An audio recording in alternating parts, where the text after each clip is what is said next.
Above the Dutch countryside near Eindhoven on September 17, 1944, something extraordinary was unfolding at 14,000 feet.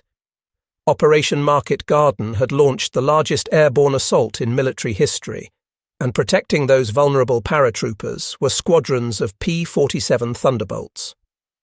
These American fighters weren't just flying cover, they were hauling 2,500 pounds of bombs beneath their wings, a payload representing roughly half of what a B-17 Flying Fortress typically carried on its long-range missions.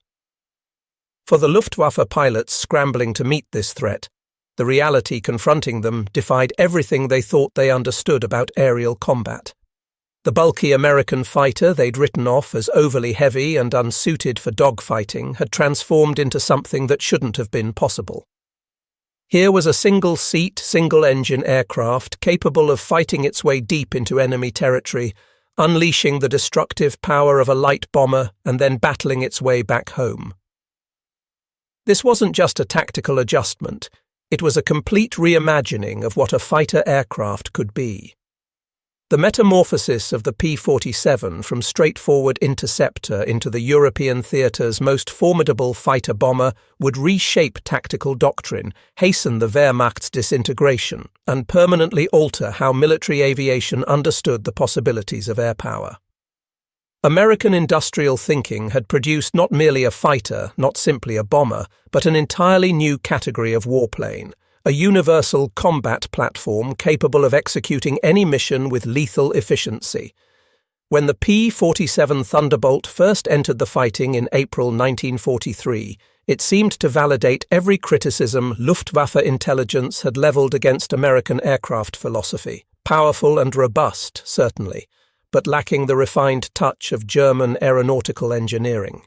The 4th Fighter Group's inaugural combat sortie on April 8, 1943, gave German technical analysts their first detailed look at this new adversary, and their assessments fell along predictable lines. The specifications alone appeared to confirm mediocrity. At 10,000 pounds empty weight, the Thunderbolt tipped the scales at twice what a Messerschmitt Bf-109G weighed.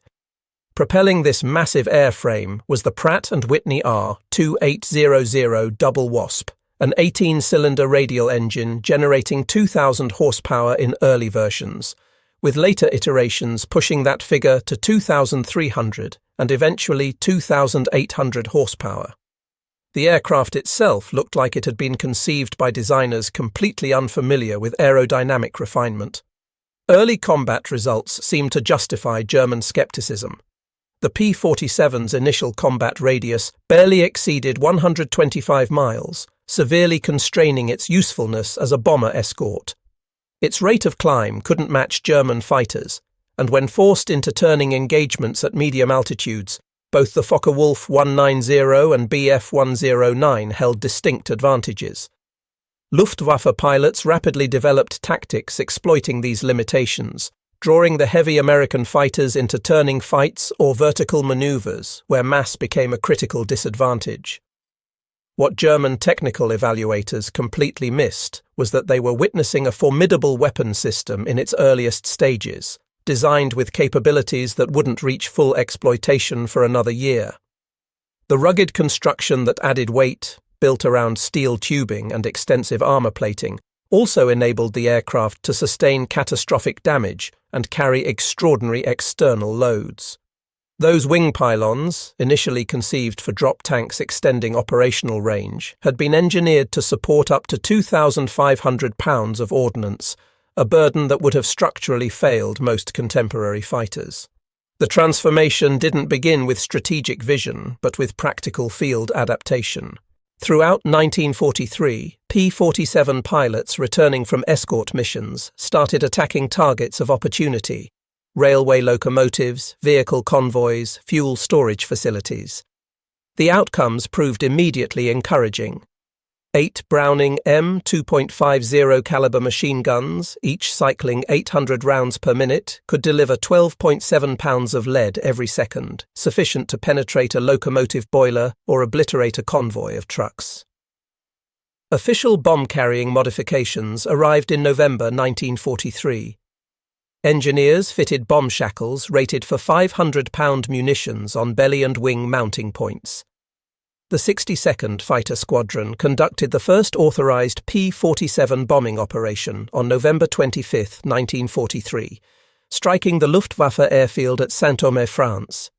8 Thunderbolts, each loaded with two 250-pound bombs, successfully demolished 2 hangars and damaged 5 parked aircraft. The winter months spanning 1943 to 1944 saw Republic Aviation and USAAF technical services dramatically accelerate the P-47's evolution. Engineers strengthened wing spars to withstand asymmetric loading when bombs dropped from only one station.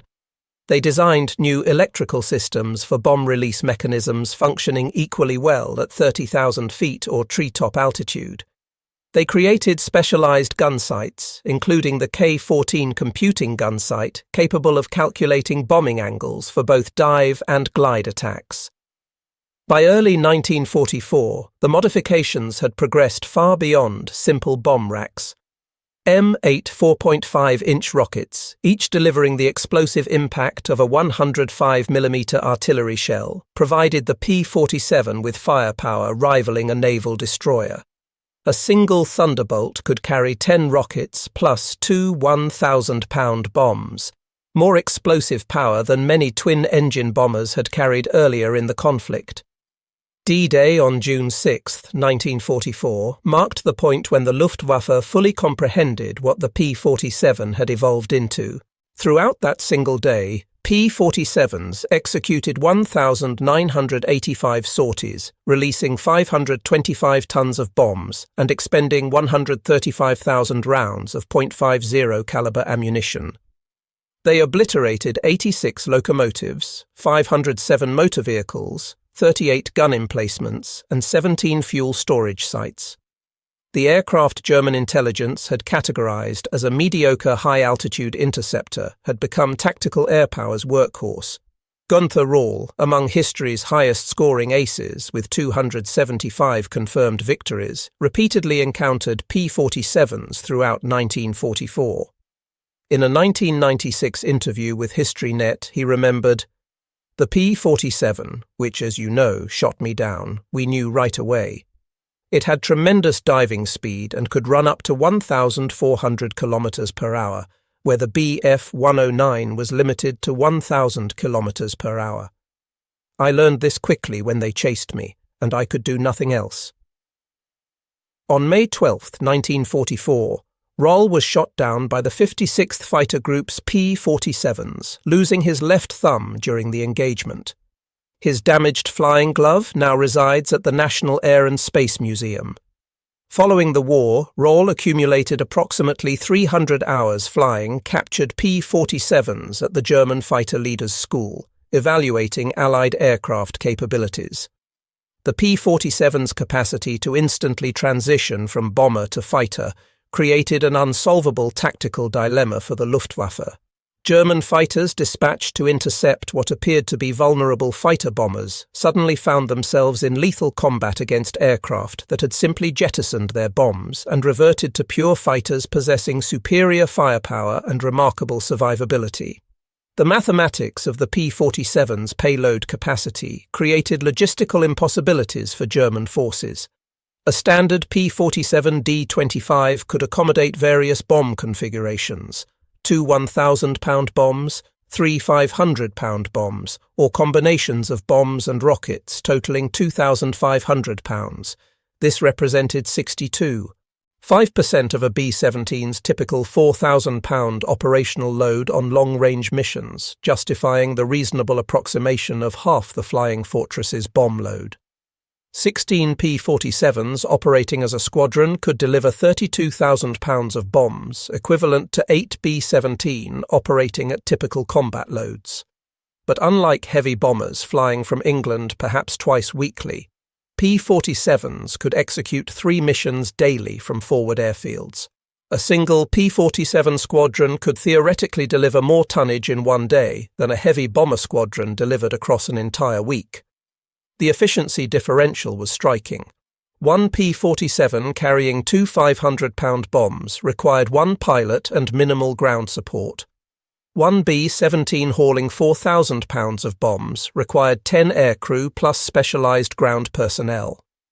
The fighter-bomber delivered substantial destructive power with a fraction of the manpower investment. August 1944 brought the P-47's most devastating demonstration of fighter-bomber effectiveness during the Falaise Pocket operation. As German forces attempted escaping encirclement between August 12th and 21st, they endured continuous attack from P-47s operating in shifts from dawn through dusk. The authenticated kill claims from Falaise, verified through ground reconnaissance, included August 13th, 112 tanks confirmed destroyed. August 14th, 287 motor vehicles confirmed destroyed. August 15th, 42 locomotives confirmed destroyed. August 16th, 89 horse-drawn vehicles destroyed. The 9th Air Force's P-47 groups operated on a relay system, fresh squadrons arriving as others departed to rearm and refuel. This maintained constant pressure on German forces attempting any daylight movement. Post-battle analysis revealed approximately one-third of all German vehicles destroyed in the pocket were victims of P-47 attacks. The Thunderbolt's transformation unlocked another capability: precision bridge destruction using 1,000-pound bombs. The 56th Fighter Group developed techniques for destroying Rhine bridges that had survived heavy bomber attacks. 8 P-47s could deliver bombs with 50-foot accuracy in 60-degree dives, far exceeding the precision of high-altitude heavy bombers fortunate to strike within 1,000 feet of their aim point. The deployment of the Me-262 jet fighter in early 1945 should have changed everything. With a 100-mile-per-hour speed advantage over P-47s, the jets appeared immune to interception. But the P-47's evolution into a fighter-bomber created an unexpected vulnerability for the jets. Me-262S required long concrete runways and consumed fuel at prodigious rates. Their bases became primary targets for P-47 fighter bombers. On March 21, 1945, the 365th Fighter Group's P-47s caught JG-7's Me-262s during takeoff from Leipheim Airfield. The jets, accelerating down the runway, couldn't maneuver or achieve the speed needed for escape. 8 Me-262s were destroyed within 5 minutes, more than the Luftwaffe could manufacture in a week. March 1945's Operation Clarion saw systematic destruction of the German transportation network by fighter bombers.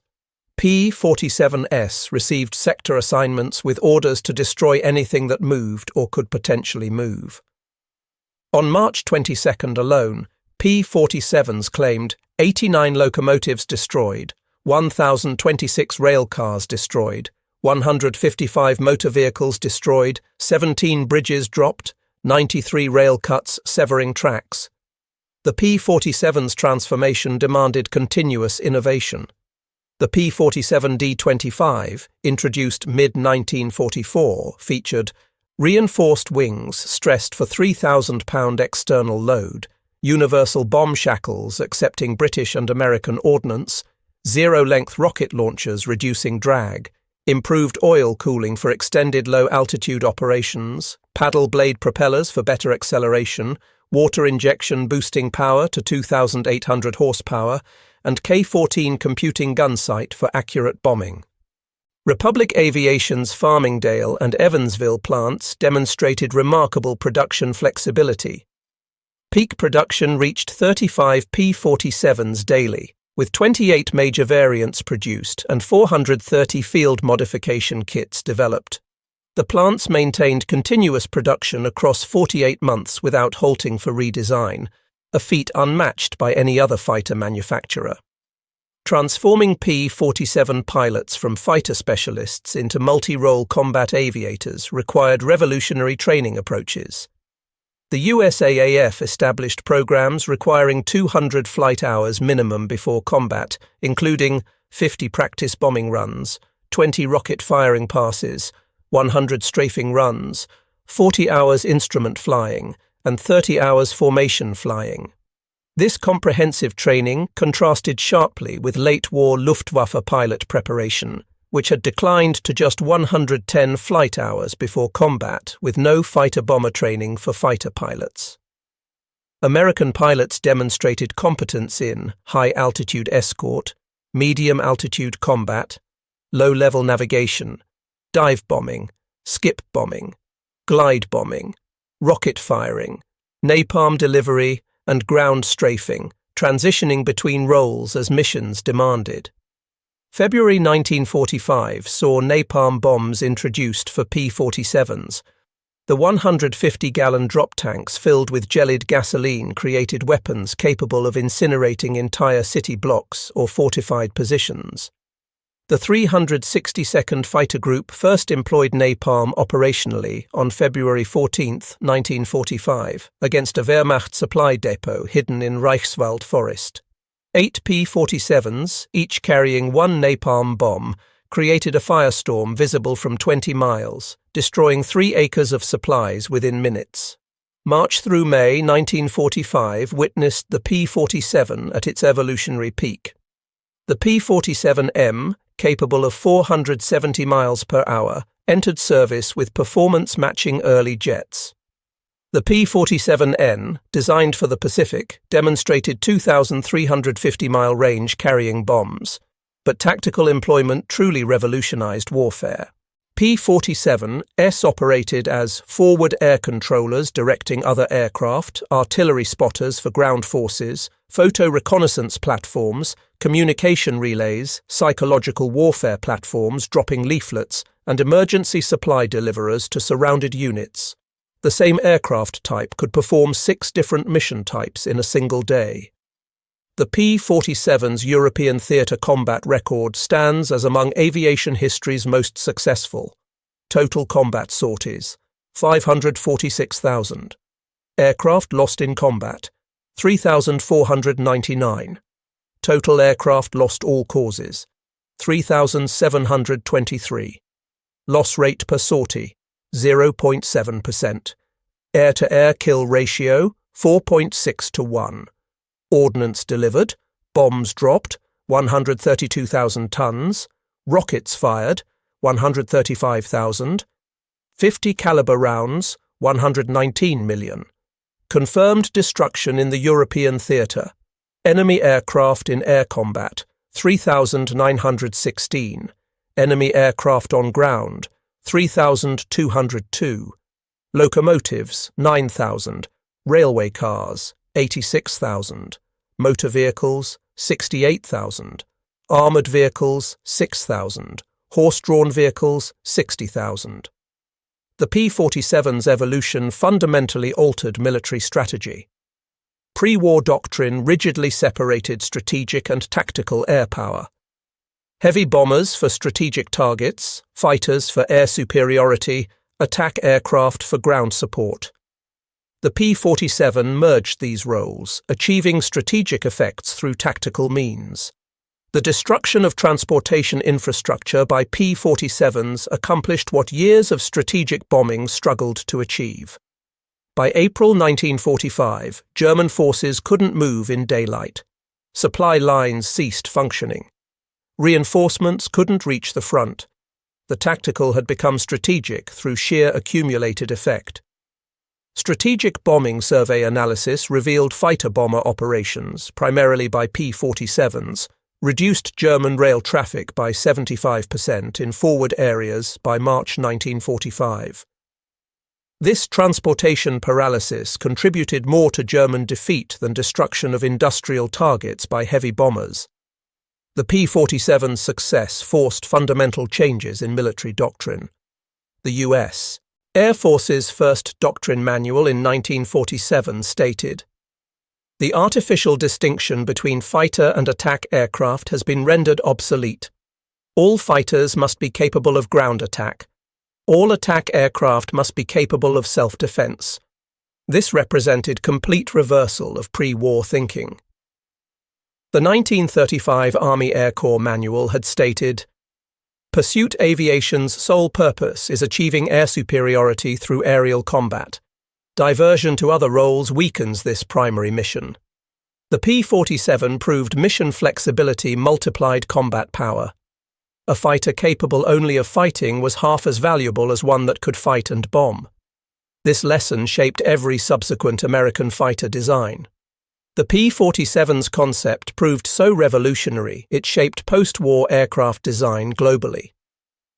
When the Korean War began in 1950, the P-47's direct descendants, F-84 Thunderjets and F-86 Sabres configured as fighter bombers, dominated tactical air warfare. The multi-role fighter concept pioneered by the P-47 became standard for all subsequent combat aircraft development. The P-47 represented American industrial capability at its peak. The company's founder, Alexander Kartveli, had designed the aircraft with exceptional strength margins. The Army Air Forces requested a 6G-capable aircraft. Kartveli built one stressed for 12G. They wanted 500-pound bomb capability. He provided structure for 2,000-pound loads. This over-engineering philosophy enabled the dramatic mission expansion without fundamental redesign. P-47S, leaving Republic's plants in 1945, incorporated hundreds of improvements from combat experience. Yet production never stopped for major redesign. The production statistics reveal the industrial miracle: 48 months continuous production, 15,683 aircraft delivered, 28 major variants, 430 field modification kits, peak production of 35 aircraft daily, 2 plants operating simultaneously, cost reduction of 27% despite capability increases. The P-47 fighter bomber concept influenced every subsequent combat aircraft design. Direct descendants: F-84 Thunderjet, jet-powered continuation of P-47 concept. A 10 Thunderbolt II, named explicitly after P-47, carrying ground attack mission forward. F-105, Thunderchief, strategic fighter bomber extending P-47 philosophy. Conceptual inheritors. F-4, Phantom II, multi-role capability central to design. F-15, E-Strike Eagle, air superiority fighter evolved into strike aircraft. F-16 Fighting Falcon, designed from inception as multi-role platform. F/A-18 Hornet, designation itself acknowledging dual fighter attack roles. Kartveli's engineering philosophy became doctrine. Build strong, build adaptable, let operational requirements drive capability evolution. The comprehensive training program developed for P-47 fighter bomber pilots established standards still followed today. Modern fighter pilots train for air-to-air combat, air-to-ground attack, reconnaissance, and electronic warfare, a multi-role approach pioneered by P-47 squadrons. The 200-hour pre-combat training requirement for P-47 pilots became the baseline for post-war air forces globally. The emphasis on instrument flying, formation tactics, and weapons delivery accuracy established professional standards defining modern military aviation. Luftwaffe veterans' post-war assessments consistently identified the P-47 fighter bomber as a decisive factor in Germany's defeat. The authenticated testimony of Gunther Roll, who flew captured P-47s extensively after the war, provides crucial insight. In his 1996 HistoryNet interview, he praised the aircraft's comfort, reliability, and versatility, noting particularly that the engine had no oil leaks, unlike German aircraft. Statistical analysis supports veteran testimony.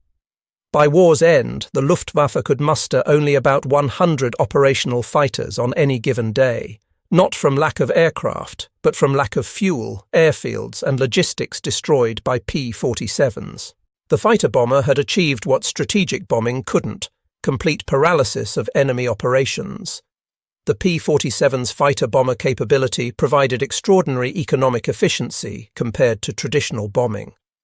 Cost per ton of bombs delivered: B-17 Flying Fortress, $28,000, B-24 Liberator, $24,000, P-47 Thunderbolt, $4,200. Crew losses per 100 tons delivered: B-17, 8.5 aircrew, B-24, 7.2 aircrew, P-47, 0.9 pilots. Support requirements per ton delivered: B-17, 47 ground personnel, P-47, 8 ground personnel. The mathematics were undeniable. P-47S delivered destruction at 15% the cost and 10% the manpower investment of heavy bombers. The transformation of the P-47 from pure fighter to fighter bomber carrying half a B-17's operational bomb load represents more than tactical evolution. It embodies American military genius for pragmatic adaptation. The Luftwaffe never expected this transformation because it violated their fundamental understanding of specialized military equipment. German military doctrine emphasized perfection within narrow roles: the best fighter, the best bomber, the best attack aircraft. American doctrine, shaped by industrial pragmatism, emphasized adaptability and efficiency. The P-47 proved that in modern warfare, flexibility beats specialization. When Luftwaffe pilots encountered P-47s over Eindhoven on September 17, 1944, they faced not just an aircraft, but a revolution in military thinking. Those heavy, clumsy interceptors they'd dismissed in 1943 had become instruments of their destruction, not through superior performance in any single role, but through unprecedented versatility. The P-47's combat record in the European theatre from 1943 to 1945 stands as one of aviation history's most successful. Aircraft performance: maximum speed 433 miles per hour, P-47D, 470 miles per hour, P-47M. Combat radius 450 miles with drop tanks, service ceiling 43,000 feet, maximum bomb load 2,500 pounds. Production excellence: total built 15,683. Monthly peak 1,050 aircraft. Cost reduction 27% over production run. Variants produced 28. Field modifications 430 plus. Combat effectiveness: sorties flown 546,000. Loss rate 0.7% per sortie. Kill ratio 4.6 to 1. Bombs dropped 132,000 tons. Ground targets destroyed 224,000 plus. The story of how the Luftwaffe never expected P-47s to carry half a B-17's bomb load illuminates a profound truth about military innovation. The Germans, masters of specialized excellence, failed to anticipate that Americans would blur the lines between fighter and bomber, creating an aircraft excelling not through perfection in one role, but through competence in all roles. The P-47 Thunderbolt's evolution from interceptor to fighter bomber didn't just surprise the Luftwaffe, it revolutionized air warfare. Every modern combat aircraft flying today incorporates lessons learned from the P-47's transformation. The heavy fighter that couldn't turn with a Messerschmitt became the aircraft that helped turn the tide of World War II. In the end, the 7-ton fighter the Luftwaffe dismissed as too heavy to matter became the instrument of their destruction, not through superior performance, but through superior adaptability. The P-47 proved that in modern warfare, the winner isn't who flies the most specialized aircraft, but who adapts fastest to changing reality. The Luftwaffe never expected P-47 Thunderbolts to carry half a B-17's bomb load because such capability violated their fundamental understanding of air warfare. That failure of imagination cost them air superiority, mobility, and ultimately the war. The P-47's transformation from fighter to fighter bomber remains history's clearest example of how tactical adaptation can achieve strategic revolution, and how failure to recognize that revolution can doom even the most professional military force to devastating defeat.